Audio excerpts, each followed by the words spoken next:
Cinema back. Another dish. Feels like we never left. A lot going on in May. It's gonna be May. Got ourselves another well-go release. Ooh, breath of fresh air for this one. Not that the last few were awful or anything. This one just... I fucking love South Korean filmmaking. That's all there is to it. I can't get enough of it. Give me all of the Korean filmmaking. Give me all of it. Deliver Us from Evil, albeit a generic title, not to be confused with that Eric Bana one. Was he in that one? It's like 2014, 2012, I think he was in. I don't know, I never saw it. I feel like it was about the... I know I'm fucking this up too. It was either about child molestation or the West Memphis 3. Or it could be neither of those. Anyway, it doesn't matter. Not that one. This one was released last year in the pandemia. And fucking... I don't care. I say it all the time. I say it all the goddamn time. I don't care if I know exactly who the characters are, the premise, their arc that they go through, the beats in the story. I don't give a fuck. It's all on how you execute it. So what is Deliver Us from Evil? After the shocking kidnapping of a little girl in Thailand,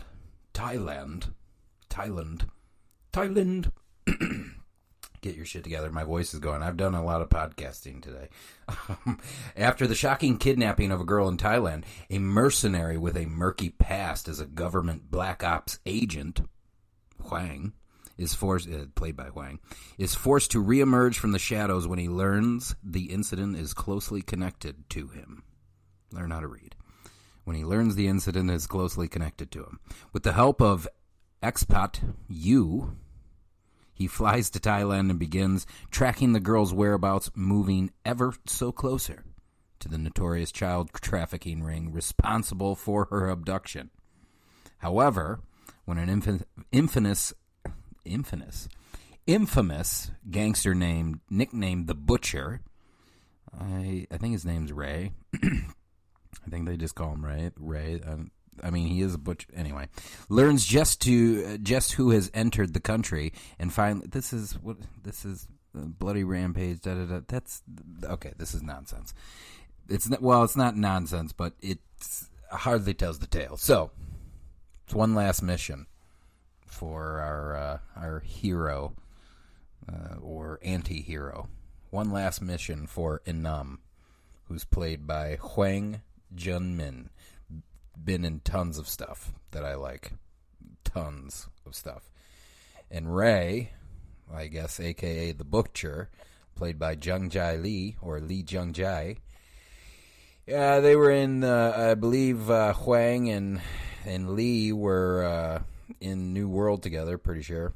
Who else we got in here? We got Park Jung Min is also in this. So what do I mean by execution is everything over. So it basically, he was a hitman. Our main character, Inam, was a hitman, and he had one last mission. He's going to go do one last mission. Backstory, the way that it's presented is fresh enough to where we are led to believe that he actually, even though he's been a cold-blooded killer his whole life, he tried to settle down and have a wife and kid, but to keep them safe, he needed to separate himself from them. So he found out that he had a kid.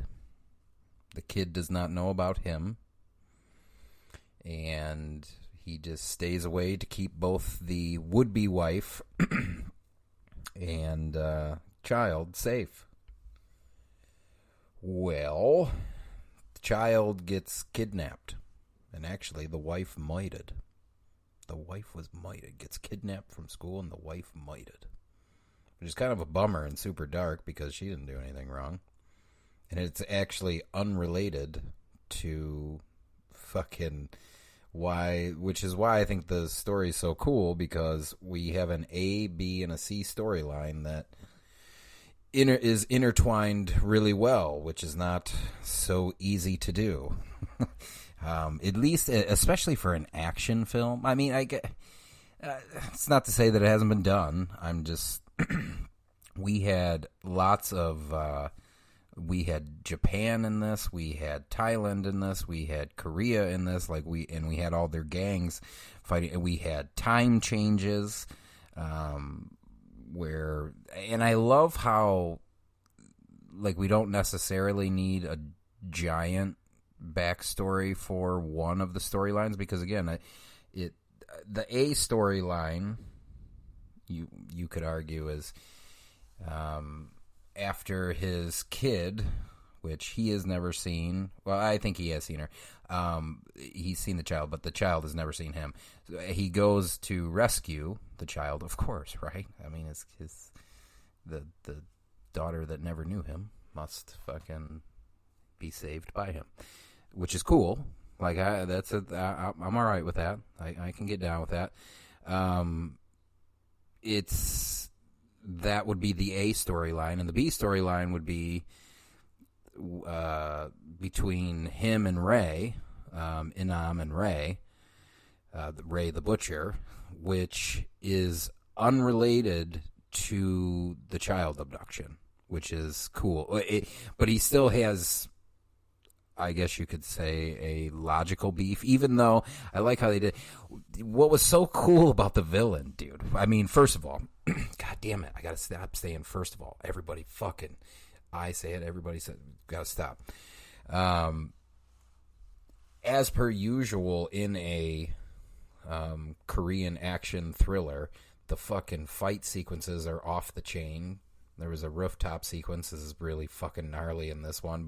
And I love, dude, when you do it brief, bro. Sorry. When you do it brief and just super quick and we're done with it, sometimes even less than a minute, we just pop and we're in and out. It as long as it's contextually makes sense, I'm all for it. And they're awesome.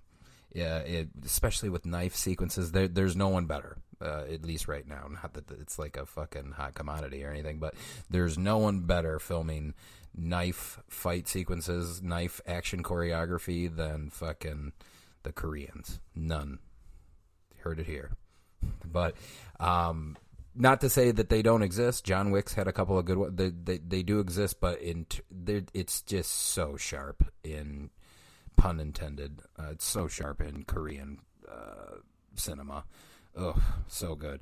But the B story, one doesn't have to do with each other, and then they eventually intertwine. So you got, long story short, the villain, as it were, the Butcher, one of the villains, is after Inam because a long time ago he killed, or his last mission, he killed Ray's brother. And it's interesting to note about Ray's character, played by, again, Lee Jung-jae. It's interesting to note that he was estranged from his brother and didn't like his brother all that much. In fact, they hadn't spoken in years, but he still goes on this, Ray the Butcher goes on this murderous rampage to kill Inam, played by Hwang Jun-min. Dude, you gotta check out Hwang's catalog for real. But Ray the Butcher going after Inam it adds just a crazier element to the character, and he's so flamboyant. He's so flamboyant in this. Who else is in this? Choi Hai-seao, yeah, and I believe that's the transgender, or I believe transgender that we'll talk about here. It's just another cool aspect of the film. But we have so many things.